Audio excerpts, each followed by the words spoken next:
دا هغه صحابه وو چې په هغه صحابو کې ابوبکر صدیق راځي، په هغه صحابو کې عمر فاروق راځي، په هغه صحابو کې عثمان غنی راځي، په هغه صحابو کې علي مرتضی راځي، په هغه صحابو کې امیر معاویه راځي، په هغه صحابو کې امیر حمزه راځي، په هغه صحابو کې انس راځي، په هغه صحابو کې سعد سعید راځي، په هغه صحابو کې زبیر راځي، هغه صحابو کې عبدالرحمن بن عوف راځي. ما ویل هغه ابوبکر صدیق کم ابوبکر صدیق چې رب په کم ابوبکر صدیق چې هر ځای کې پیله دی.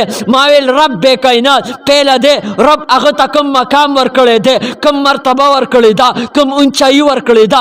هغه نه بعد د عمر عظمت ته وګوره، د عمر شان ته وګوره. کم عمر هغه عمر چې د الله پیغمبر فرمای په کم لار چې عمر لاړ شي په دغه شیطان نشي تللی، شیطان ورنه لار بدلی. کم عمر هغه عمر چې په 22 लाख مربع میل کیلومیټر خلافت کړی دی. کم عمر هغه عمر چې هغه په اختر وزده هغه کور نه راوځي، په جامو کپړو کې 17 پیوندونه لګېدلي دي.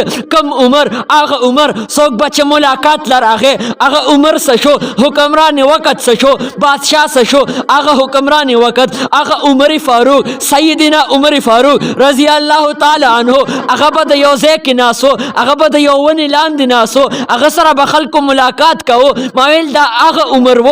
هغې نه پس وګوره عثمان غني وګوره، د عثمان غني سخاوت ته وګوره، د علي مرتضی شجاعت ته وګوره، د صدیق صداقت ته وګوره، د فاروق عدالت ته وګوره، د عثمان سخاوت ته وګوره، د علي شجاعت ته وګوره. امیر معاویه کم امیر معاویه چې کاتب وحی دی، د قرآن لیکونکی دی. کم امیر معاویه هغه امیر معاویه هغه صحابه کرام دنیا ګوټ ګوټ ته لاړه. کم صحابه دي هغه صحابه د پیغمبر جان ساران دي، هغه صحابه د پیغمبر وفاداران دي، هغه صحابه د پیغمبر باکرداران دي، هغه صحابه د پیغمبر طرفداران دي، هغه صحابه د پیغمبر سره مینه محبت کوونکي دي. هغه صحابه کرام مبارکه نن څوک را پاسېږي هغه شیعه را پاسېږي، نن د صحابه کرامو خلاف بکواس کوي، نن د صحابه کرامو خلاف هغه تذلیل کوي، نن صحابه کرامو ته هغه د زنا نسبت کوي، نن صحابه کرامو ته هغه په کلم کله چیلنجونه کلم کله کنځلې کوي. ما ویل زما عزتمندو ته راشه د صحابه کرامو شان ته وګوره او هغه شیعه کم شیعه چې راپاسېږي ابوبکر ته کنځل کوي، عمر ته کنځل کوي، عثمان ته کنځل کوي، امیر معاویه ته کنځل کوي، امیر حمزه ته کنځل کوي. هغه صحابه کرام رضی الله تعالی عنهم اجمعین ته کنځل کیږي، د هغې دپاره سزا نشته دی، د هغې دپاره گرفتاری نشته دی.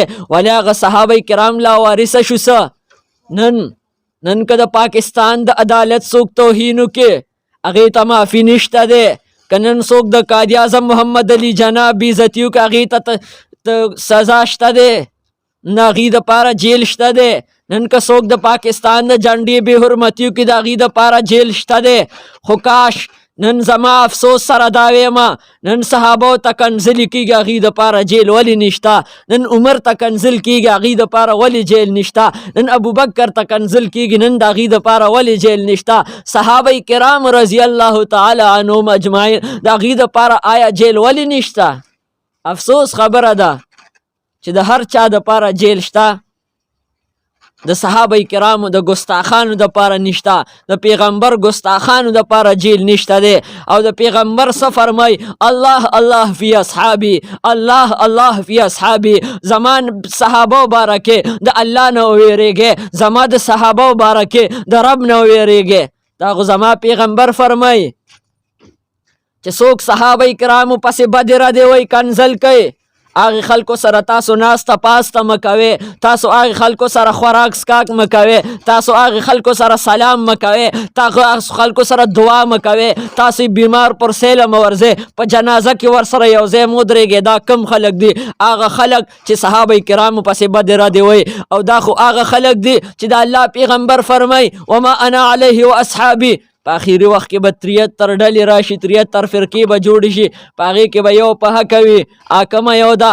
وما انا علیه و اصحابي.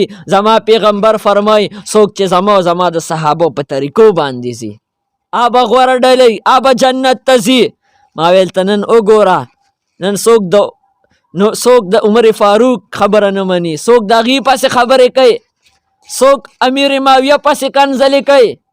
وګوره ته زما عزتمندو، د صحابه کرامو دفاع وکړو، د ختم نبوت دفاع وکړو، د رسول الله د ذات دفاع وکړو. یو زما ستا ذات دی، بل ذات مصطفی دی. ما تا ته چې څوک لږه تیزه خبره مو کې مونږ یې نشو برداشت کولی، خو ذات مصطفی دا ډېر اعلی دی، د هغې ذات دفاع وکړو، د ختم نبوت دفاع وکړو.